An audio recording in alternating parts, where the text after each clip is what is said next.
In our day-to-day life, we use several objects for different activities. These objects are made up of different materials. For example, body of your pen. This is made up of plastic. Whereas its clip. This is made up of iron.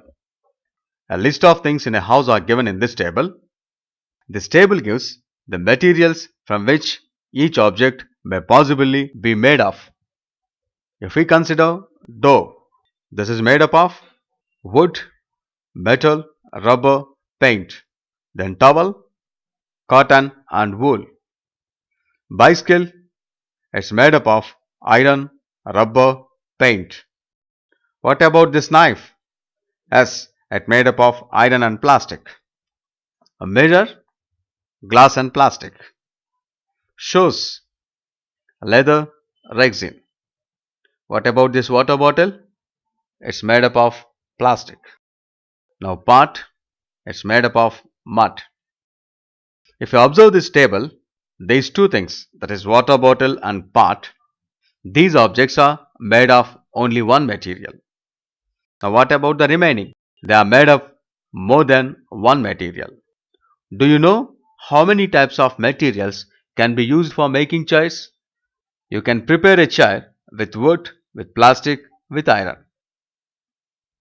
There are many objects in our surroundings such as chairs, tables, cycles, bullock carts, utensils, cloths, ties, water, stones, etc. We see that different objects are made up of different materials. Some objects are made up of with one material, some objects are made up of more than one material. You see this table? This table gives using a material the different objects we can prepare. With metal, we can prepare utensils, knife, vehicles, windows. With plastic, bag, chair, tables, bottle. These materials are made up of plastic. Glass. Using glass, we can prepare a mirror, bowls, spectacles, etc. Wood. With wood, table, chair, doors, bed, almirah, these are prepared. Leather. Shoes, bags, belts, clothes. These are made up of leather. What about ceramic? Cups, plates, decoration articles, all these are made up of ceramic. Different idols, flooring, grinders, all these are made up of rocks. And we see that the same material can be used to make different objects. Each object is used for a special purpose. So we need to know the properties of materials as well as the properties of the objects to decide which material should be used for making an object. Some materials are soft, some are hard. Similarly, some are shiny, some are non-shiny. Depending upon these properties, we choose a material in preparation of different objects. To prepare an object, we select a material which is suitable for that. For that, we should know what are the properties of the materials. The different properties of the materials are, the first one is transparency. What type of material can you use to make a window? That is glass. Suppose you don't want someone to see through it, then which type of material you use? Definitely, we use metal for it. Which type of material can you use to make a window when you want to see through it? Glass. Can you make a cricket ball with a mud or glass? No, it's not possible. If so, what happens? When batsman hits the ball will break. Now let us examine the properties of the materials and their usage so that we can recognize and understand for which object which material is suitable. We take the first property of the materials, transparency. The shopkeeper wants his customers to be able to see all the items that present in the shop. Then how you arrange them? The things are arranged in glass almirahs. We can see easily through the glass. And this kind of material are said to be transparent. Can you see through plastic?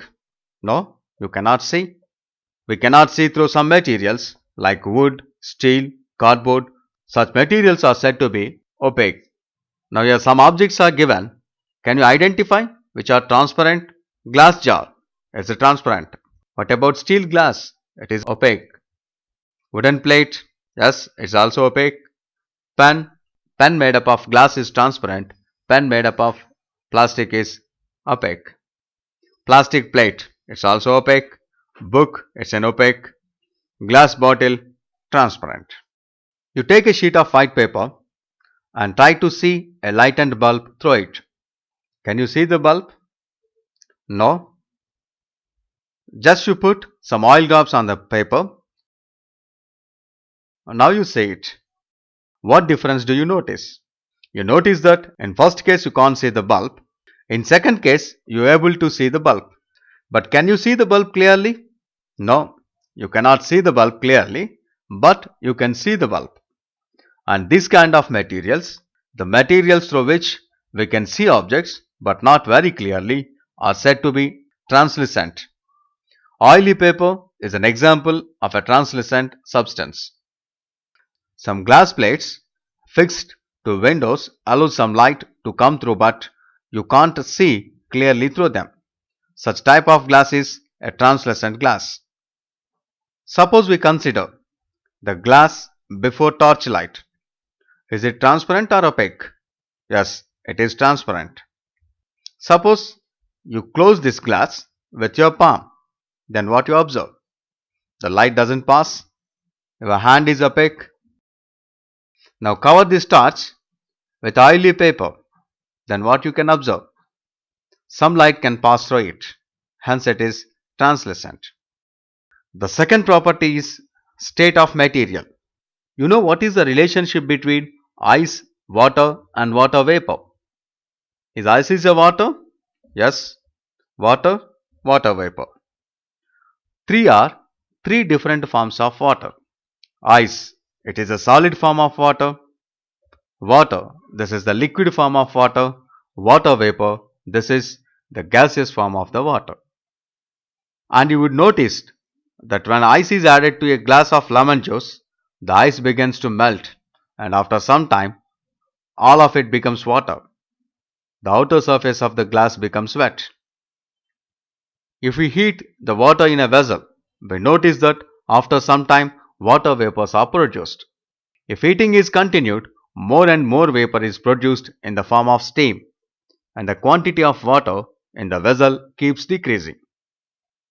The state of material means the material may exist in solid state, liquid state or gaseous state. And at room temperature, that is at normal temperature, the state of the material that we have to consider. Now what about water at room temperature? Is it solid, liquid or gas? Yes, it is in liquid state. Then what about iron? Yes, it is in solid state. To prepare an object, either you require a solid material, a liquid material or a gaseous material, that is your choice. Suppose you want to design a cube. Which kind of material you choose? You choose solid material. If you want to prepare a chair, yes, you choose a solid material. Suppose you want to prepare a juice, then you take liquid material. Depending upon your usage, the state of the material is chosen. Now the question is, how can you know the different states of material? We observe that certain materials can change their shape according to the shape of the container, while some retain their shapes. Those materials which change the shape are mainly liquids such as water, rasam, milk, oil, kerosene, etc. Those materials which do not change shape are solids such as wood, rock, brick, plastic objects and vegetables. In case of liquids, liquids are not having a perfect shape. They attain the shape of the container. And one more important property of the solids is, some solids are soluble in water and some solids are not soluble in water. Suppose we consider sugar, salt. These are all soluble in water. If you stir well, you can observe that These are completely soluble in water. Suppose you place a stone in water. Can it soluble in water? No, it is not soluble. Similarly, what about this brick? Is it soluble or not? You think about this. And another property of the solids is sinking or floating in water. Some objects floats on water, some objects sinks in water. If you place an iron plate on water, then what happens? Iron plate will sink into the water. Now what about this wood piece? It floats on the water. But one more interesting thing is, if this iron plate is designed like this, suppose a steamer is prepared with iron, it floats on water or sinks in water? As it floats on water. And whatever may be the design with wood, all designs floats on water. Now what we can observe from this? Some materials in one shape will sink in water but float on water when they are in other shape. The materials that can sink can be made to float, but all the materials that float cannot be made to sink. This is another property of the solids, floating or sinking in water. The conclusions are, objects around us are made up of a large variety of materials. Based on their properties, we use different materials for different purposes.